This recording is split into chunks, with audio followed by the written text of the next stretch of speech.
you'll probably, it's happening. You didn't have to agree, I guess. Yeah, I'm saying okay. Oh, okay. Okay, good. All right. So, I haven't read. Well, should we just do it? Yeah, Okay. yeah. So, What is it that you want to do cover? I'm curious on how you start somebody. Oh, well, uh, if it's like a new student, right? Yeah, Yeah, well, it depends. I ask them, first of all, I want to find out why they're here. right, And usually I'll ask them if they have any idea of where their head is and how it meets their body.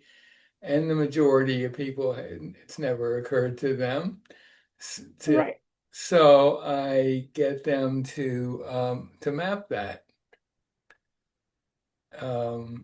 Where is the head in relation to the neck, and where does the movement take place from? Because no one knows that. I mean, they all point to the back of their neck or something like that, right? right.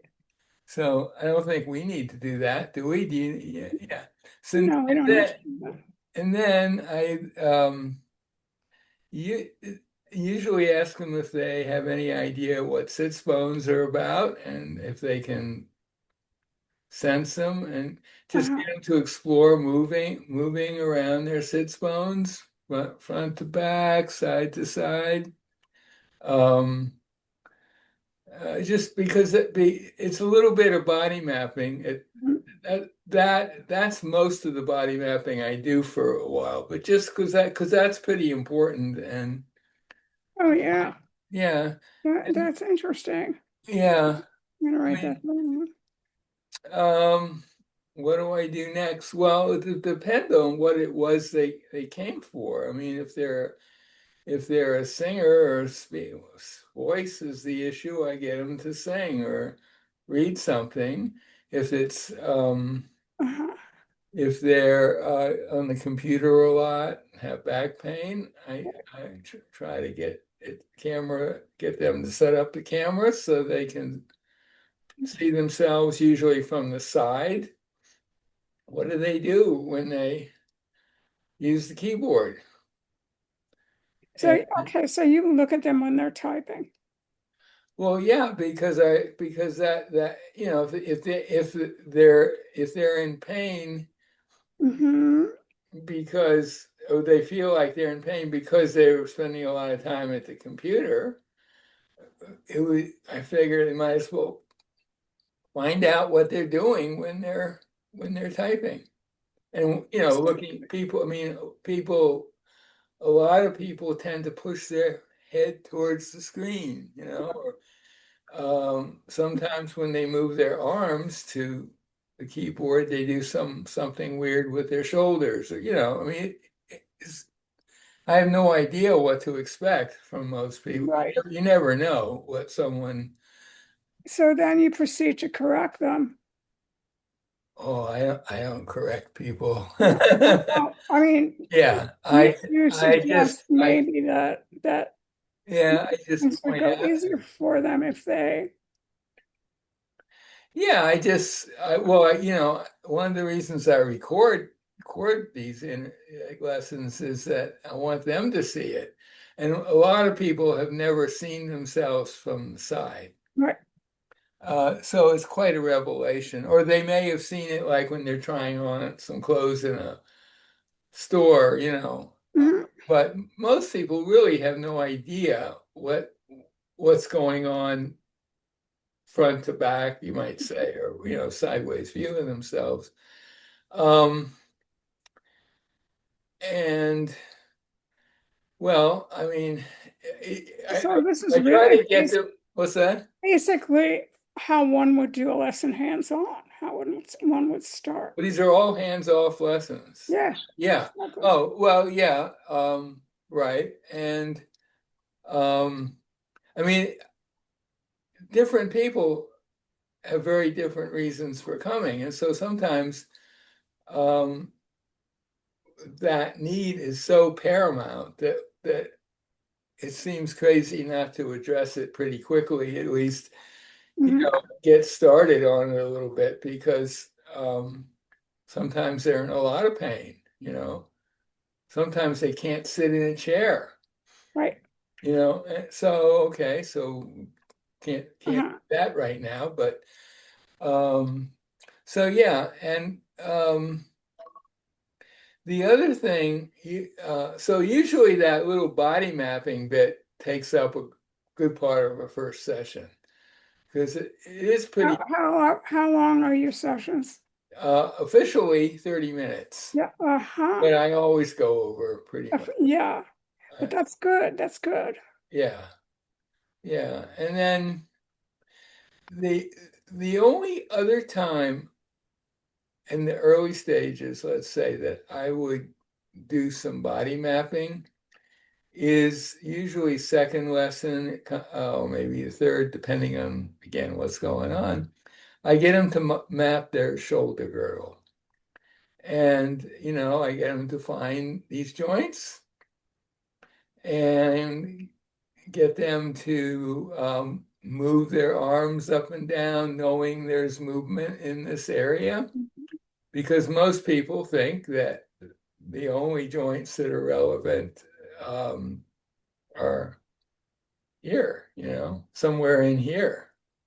Most people have no idea that there are joints here. I've hardly ever met anyone who knew that unless they'd read some stuff. And Yeah. let me Uh-huh. just get my skeleton here. This is where a skeleton really comes in handy. Yeah. You Guy have the back little there. tiny one. I think you can't get them anymore. Can't get these, no. But I had them But find I the have one. I have a clavicle. bigger one. No, I don't have a bigger one. Yeah, it's like that. Oh, yeah, you could do it on a bigger one. It's really convenient to do it like this. But I get them, they've run their fingers along their Mhm. clavicle so till the clavicle comes to a bump, to find where these joints are. And then I show them what happens if you take a look at this, when they're lifting their arms, Mhm. look at all that movement. And most people are pretty blown away by that. Oh yeah. They had no idea there's movement here.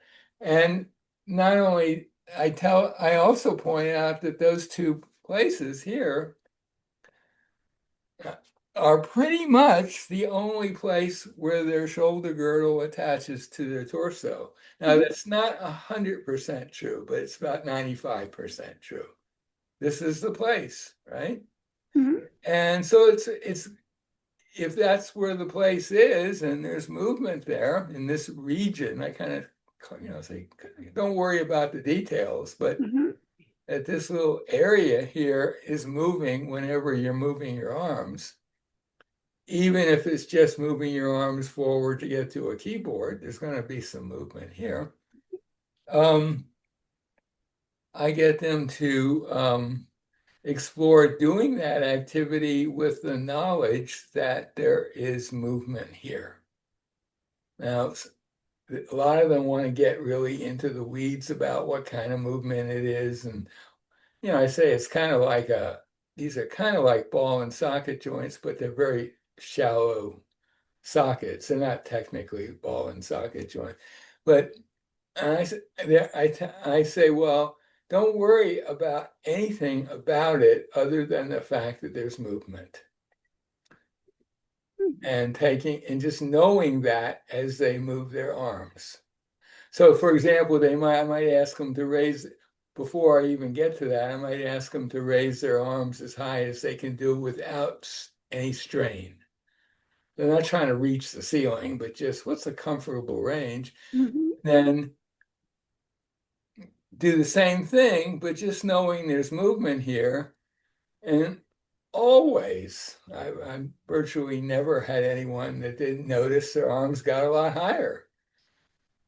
Also, when I'm mapping the head and neck, get them to actually rotate their head sideways, just the way they normally do, and Yeah. then map it. and then do it again. And usually there's more movement. Same thing with up and down movements. I talk a little bit about C1 and C2 because they're really important to know because they are such weird vertebrae, you know. Mhm.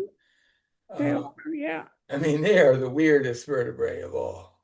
Yeah, So it's good to know about it because I think they're so. weird for a purpose. I mean, they're very, one of them is helping guide this movement, and one of them is helping guide this movement. That's so it's good to know that. And the reason I get here pretty quickly is that after we've done that, and I say, well, now you were doing that thinking, knowing that there was movement here, right? Um, Maybe you could do the same thing and just know that whatever movement is happening here, which you don't need to know anything about the details, that you could just think the movement is free. Yep, And that leads directly to directions. right, Freedom, well, in this case, freedom directions. right. But then, then you can, yeah. Mhm. So that's why I do that early because for most people, it's so easy to get them to, I mean, it's not always instantaneously easy, but it's generally pretty easy to get them to notice that and just notice the difference. Yeah, I mean, they have no clue about their bodies. Well, Right, no one has any clue. I mean, right. for the most part, in terms of their own anatomy is a mystery to them. Mhm. It certainly was to me when I went to Alexander School. Oh, I was clueless. I had no idea. Anyway, so I do that. And Mhm. then I gradually say, well, if this area is free and that's helps you, maybe you could expand it to the whole upper half of your torso.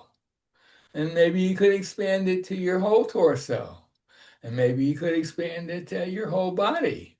So that can go pretty quickly. Mhm, mhm. And then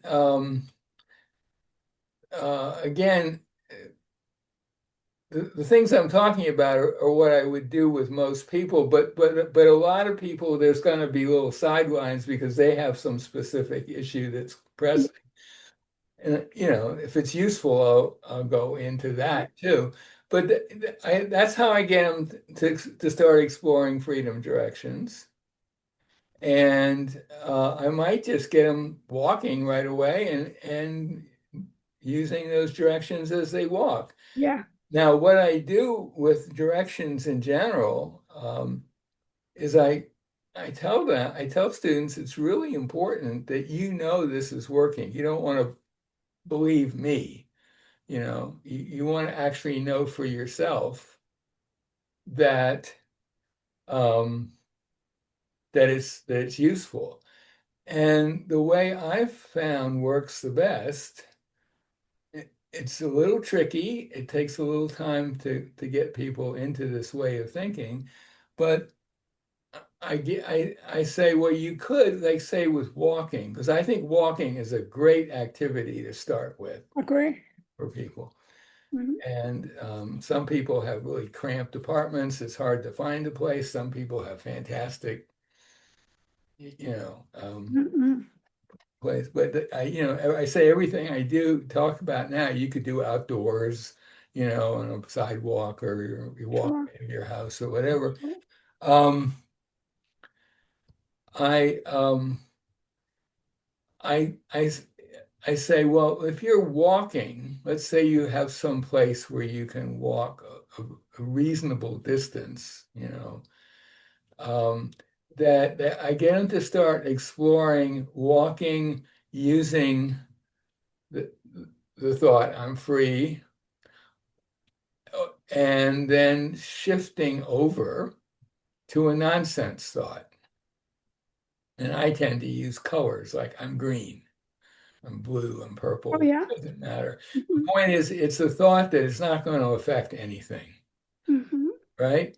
and they switch over for a few steps and switch back to the direction. And sometimes people say, "Oh, it's a very tiny difference." And I say, "Well, wait, because first of all, tiny is important, but also um, it may be less tiny than you think." And I get them to focus a little bit on how their feet are contacting the ground as kind of a way of Mhm. getting information. And I usually urge people to have available for lessons and to explore walking with some hard sole shoes. Mhm. And if they have in their house, if they have an area with wood floors, that would be an optimal place to explore, or tiles, or outside on pavement, Mhm. something that would give them some sound feedback, some auditory feedback, because that's where it becomes really clear that walking with direction, your feet are coming down more softly. But what they know is that they're coming down with less noise, which is less Mhm. pressure, right? Mhm. And so I tell them that any directions, I'll discuss a bunch of other directions as we go along, but for all of them, you want to test them for yourself, and you can employ that device. The reason I have them think a nonsense thought is that I found that to tell them just to throw the thought away is tricky. It's much easier to get them to actually go to another thought that's a nonsense thought. Mhm. Mhm. I learned that, well, in the last 4 or 5 years, maybe. It took me a while to really get that. But anyway, so I do that, and then I introduce them as time goes on to paradoxical directions. What'd you say? I introduce them to paradoxical directions. Paradoxical? Yeah, I say, well, when you're walking, just think I'm not walking. Oh, Yeah. Um, like I'm not thinking. well, that's the pinnacle of that pyramid, you might say. I would think so. I don't start them with that because No. that would be so far out. Yeah. It Yeah. would be almost too much. I But agree. just well, walking is such a good one because most people are doing some walking during the day anyway.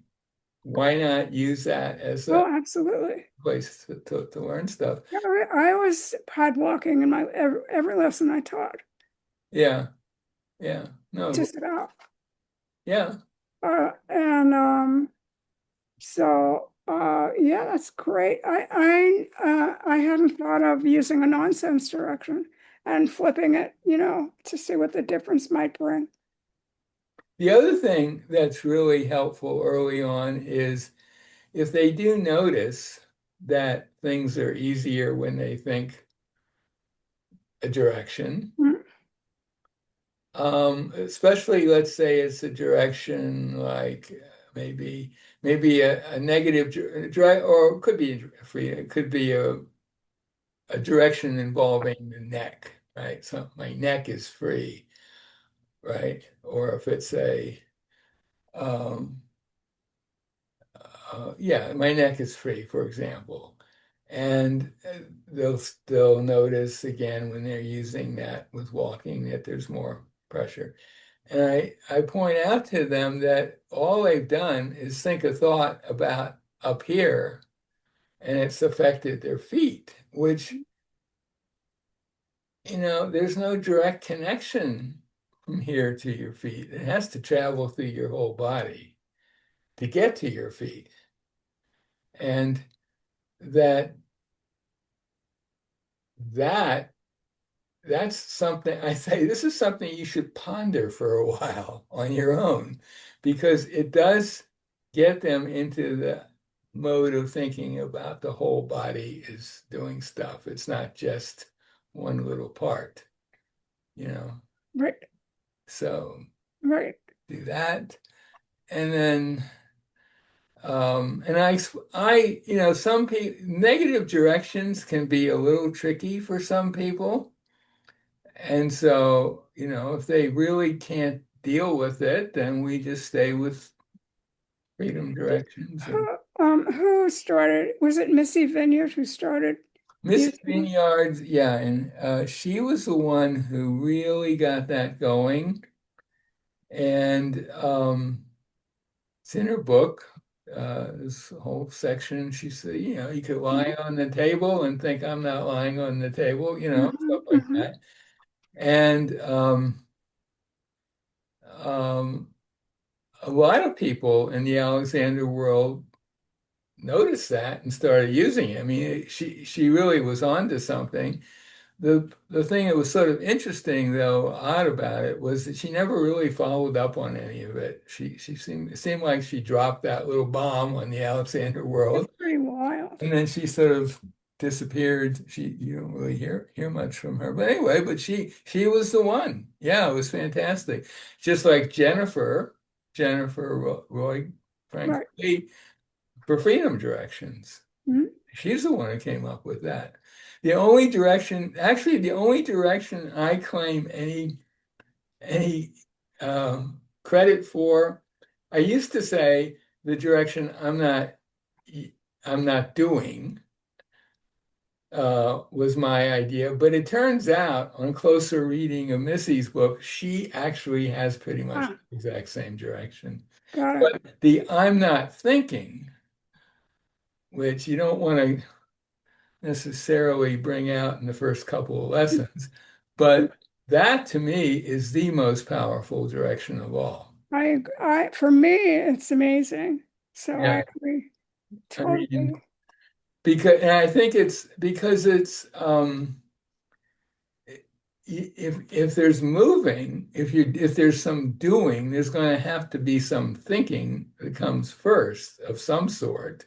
Uh, And so why not just nip it in the bud and go directly to I'm not thinking. mhm, Again, use a nonsense direction to test it and so on. mhm. The only exception, the only other thing, this is getting very technical, but maybe people watching this, maybe we'll post this, right? On Facebook, is the direction I'm not breathing, which is this, a classic paradoxical direction. Mhm. You have to be really clear. You have to be careful with that because some people have issues around people strangling them or something. You don't want to just jump right into. Yeah, well, I have issues about that because then I remind myself that I have been breathing all along. Yeah, but And some how am I going people, to get it out of my head? Then yeah, I start thinking about my breathing when I don't want to think about my breathing. right. Well, Oh, some people have had traumatic experiences, and that the idea of, or they might interpret what you're saying as I'm stopping breathing. right. I explain ahead of time is definitely not what this direction Mhm. is. It's just I'm not breathing the way I normally do. Figure out the unconscious part of my brain and nervous system, figure out a better way. That's the other thing that's really important, I think, and I bring this in early, usually second or third lesson, that there's this part of your brain that's like above your eyes, the prefrontal cortex. It's a pretty small part of your total brain, and it's a very small part of your total nervous system that includes your spinal cord and all the nerves that go out to everywhere. Um, that's the conscious brain. That's the brain that comes up with ideas and strategies, but it is not designed to implement anything. It's just designed to think and maybe put out to the rest of you, that's what I want. But you don't want to start getting your brain involved in actually trying to do stuff Right. because it can't do it. It doesn't have the ability. Most neuroscientists will say somewhere around five or six plus or minus two things that it can have going at any one time. And recently, I've seen recently the numbers are a little lower, like four things that it can usefully engage with at any one time. And some of that's taken up with just making sure you don't trip over furniture and stuff like that. It's not all available for you to use to improve Mhm. yourself. And then the rest of your brain, which is big compared to the prefrontal, and the spinal column, which is all nervous, nerves, and then everything else, that part of you loves implementing. It immediately it almost like leaps for joy when you say something like that. That's exactly what it wants to do. It's odd. It really isn't capable or doesn't want to, maybe. It doesn't want to do it on its own. It wants to be told what to do. It's kind of weird. Yeah. But like with walking, for example, if you think I'm not walking, meaning, okay, rest of your body, um, come up with a different way. That's what you're saying. Different. You're not saying better, you're just saying different. So logically, you might think, well, you know, it could it could say, okay, I got a way for you to walk that's a lot worse than the way you're walking now. And that would be in total, it wouldn't be violating what you say. It would be a direct answer to what you said. But it never ever does that. And that is one of the most interesting phenomenon of all from my point of view. Mhm. Because once you understand that it's not, you don't have to worry about it, worrying about if you say I'm thinking, making your thinking worse or making you think worse thoughts. It's always gonna go for the improvement. It never happens. And what that means is that whatever improvement you want is already potentially there. You just have to ask for it in the right way. And so That's the key. to me, that it's the key, and it's the key that it's not like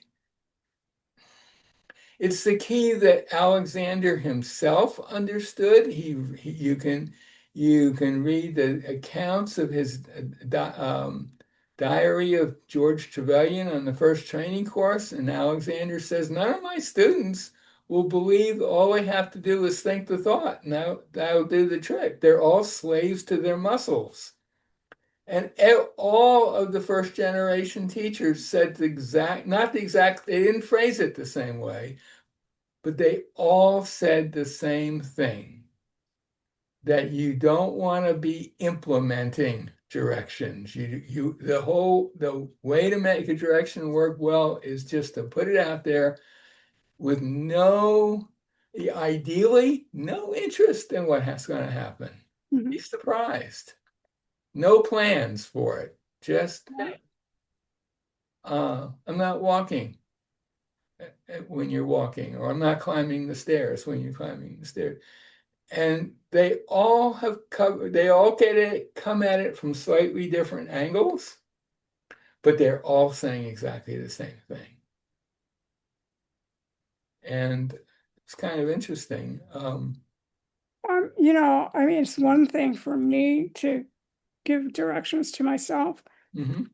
Um, but I'm absolutely fascinated to give them to a student who is totally unaware, to see what happens. See, Alexander, people who describe the Alexander technique often talk about how it helps people become more aware and stuff like that. And it does. But, you know, you don't have to be all that aware to use directions. You just have to put the direction out. You, you know, it doesn't, Yeah. if you really just put the direction out there without any expectation or even any interest in what's going to happen. Well, let's say you have a student who has trouble walking. Yeah. They're shuffling, right? Mhm. Because of physical issues or whatever. Yeah. And you teach them this direction. Do you think that as they're walking and they direct themselves, I'm not walking, that it might make a difference to them? Yeah. That, by the way, is the one area, like with Parkinson's disease, for Hmm. example, that's one of the few areas where the Alexander technique's got a real toehold in now. I mean, it Yep. seems like Parkinson's websites and stuff now, they all talk about the Alexander technique. I think it's partly that lady Monica Gross who really pushed it, and so yeah, why not? I mean, yeah. Oh, I'm really I curious. have not worked with Parkinson's Uh-huh. people with Parkinson's, so I don't really have much any experience with that, but I've Well, seen I videos. There's had a some pretty good student. videos of that with teachers working with Oh yeah, I students. had a student who did not have Parkinson's, Yeah. but he had trouble walking. Well, you should do that in a safe place. And if it's something where there's a real serious balance issue, I think you'd want to have something they could have their hand on. Absolutely. Yeah. Going for But my own balance issues. yeah, Huh? but yeah, so that's I mean, I tell students after maybe two or three lessons, I tell them that the most important thing I can teach them is how to use directions, Right. because they are so incredibly powerful, and you're taking advantage of the fact that there's most of you there just waiting to get better. But it needs, and it's a strange thing. It won't do it on its own. You gotta you gotta convey to it that that's what you'd like. Hmm. But it's not a command or anything like that. It's not um, barking orders at them. That's why I hate the term orders. I think Alexander used that for directions, orders. I don't think that's a good phrase. Just request, very light request. Yeah, So I had an interesting thing happen the other day. I was reading the New Yorker. You know the New Yorker, right? of course And I there get was it. on some page of it, there was a tiny little ad for something way down at the bottom. I was so struck by it because I don't think you usually see ads that much on there have ads, but not necessarily on pages of articles or stuff. And I thought, well, when you put an ad in the paper, let's say you want someone to come mow your lawn, you know, someone needed to mow my lawn, please call me at this number, right? That's kind of how a direction should be. That's what I'd like. Those people who put the ad in aren't going to be sitting around every minute waiting for someone to call. They put the ad in, and sooner or later, if it's a reasonable thing, someone will call them and say, "Hey, I can mow your lawn," right? I mean, that's the kind of attitude I think you should have with directions. Oh, that's great. I love that. And I just to make one more thing about direction. I've been reading a lot of constructive conscious control lately because I'm very interested in um, concentration. His work, Alexander's work on was called Take on Concentration, and I'm just totally fascinated by what he said because some of it's very good and some of it's nuts. But one Are of you, yeah, are you still reading the mind wandering part? yeah, I'm still yeah, I've started writing a little about that. Mhm. So just for listeners who don't know, it's just an oversimplified version. Concentration is not a good idea, according to Alexander, and I think most Alexander teachers, because it usually involves tensing of muscles unnecessarily. And as he points out, it's not just mental. I mean, it's physical and mental that's being affected by concentration. So the question then is, well, why did we get into that? How did that happen? And his answer is, well, step one, it happened because of mind wandering.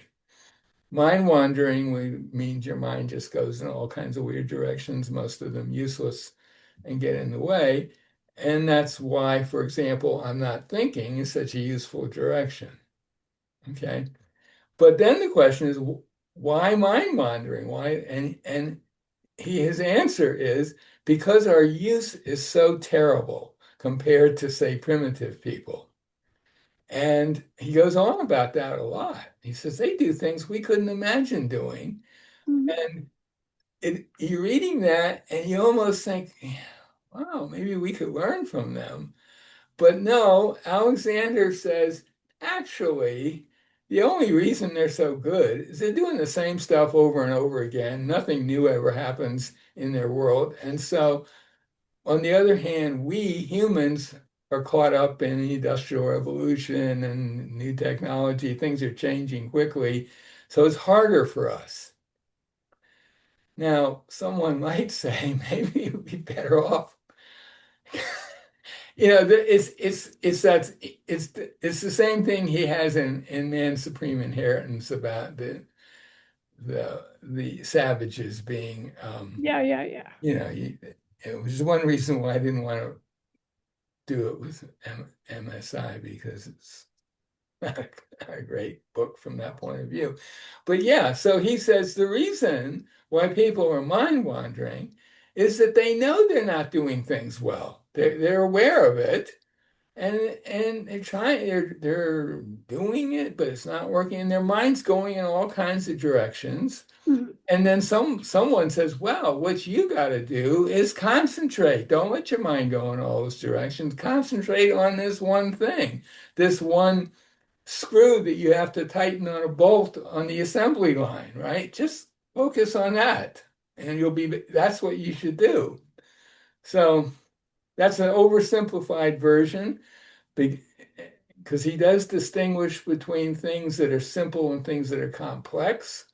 But that's his take. We've gotten into the concentration problem because our use is so terrible, which is interesting. An interesting thing. I don't, you know, I can't say that I agree totally with that train of thought, but he does address it in huge detail in CCC. Yeah, well, I do have it Alexander now. teachers, that book would be the one to get. Um, yeah. I So have to reread that. yeah. So Mhm, I mean, I think that covers a lot of it. mhm. Do you have any other questions? Let me see. Sometimes when I need it most, Hmm. I'm not thinking.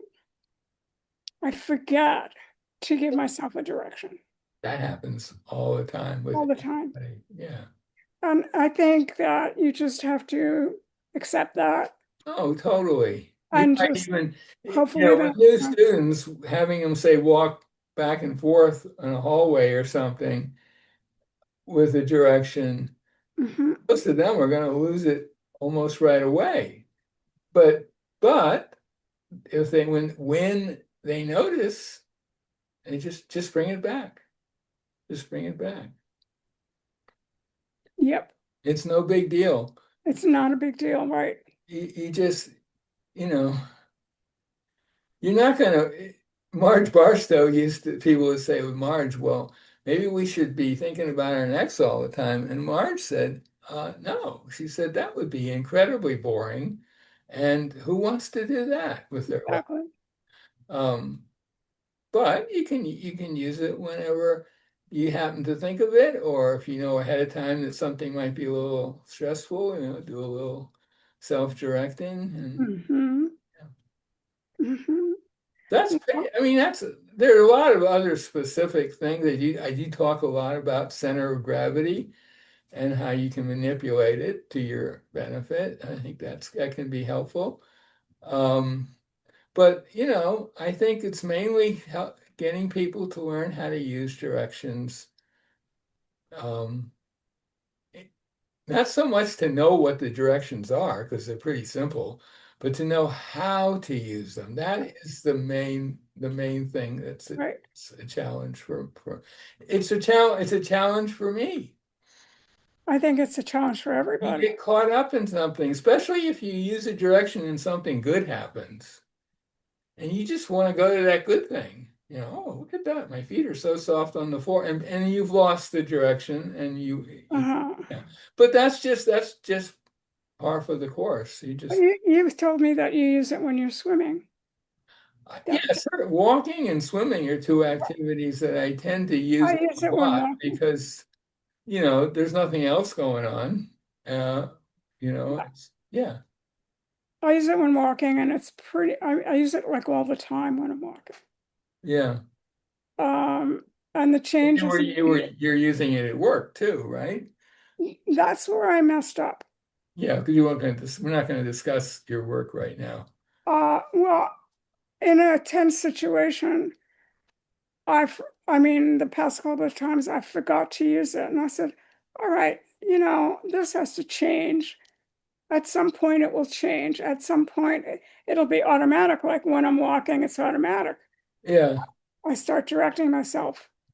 I don't But think I don't think it'll ever be totally automatic for I most. agree. I mean, But I can go for a day without thinking directions, mhm, although not not too many days because I do use them a lot because they're so easy to use once you learn that you don't have to really do anything. yeah, I use them every day. Yeah, yeah. I do. So when I can remember more, Hmm. in a stress situation, then, just to get me to pause, um, Yeah, which is very hard. yeah, yeah. For me, it's very hard. Uh, just pause and think, okay, Well, I don't think you have to pause. you don't think so? Oh, you can be right in the middle of something and just, oh. Yeah, I'm not thinking. Yeah, I don't think you have to pause. I think, and oh, and the getting back to directions, reading CCC and reading. So, Alexander presents this little hierarchy. First we have bad use, so we get into mind wandering, and then we get into concentration. So the question then is, well, how do we get out of that mess? Now he's writing in 1923, century ago.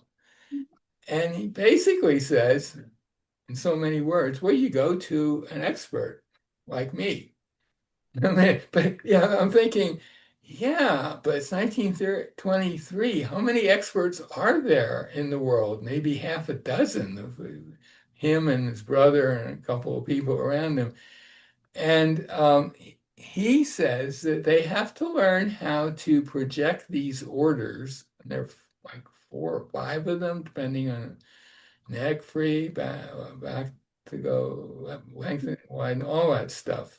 Head head move. Oh, there's like this. Yeah, yeah, the litany technique that we, stuff. And yeah. you start doing one, then you got to learn how to do another one at the same time and another one. And people had a lot of trouble with that. He says, people would say, well, how do I do that? He says, all together at the same time or something like that. It's his answer. And I think that he totally misunderstood how the brain works. Mhm. Because the number of people who can actually bring in 4 or 5 new thoughts at the same time is pretty close to zero. There's no room for that. And I noticed when I was in England years ago, no one ever suggested doing that, at least that I encountered. I mean, I think people had given up on that. And I think he eventually gave up on it and started using his hands as a substitute. And that led in some ways to some bad directions for the Alexander technique, but that's a whole nother interview. Mhm. I'm a big fan of Margaret Goldie these days. Oh, yeah. She she was a teacher who she trained with Alexander before his first training course even.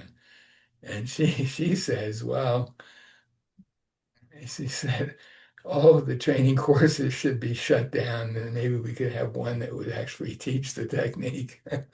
She was not in favor of what was going on after his death, for sure. Anyway, that's an aside. But maybe we should stop this conversation Uh-huh. here. What do you think? Okay. Yeah, Uh, that's a good place to stop. okay, so. Um,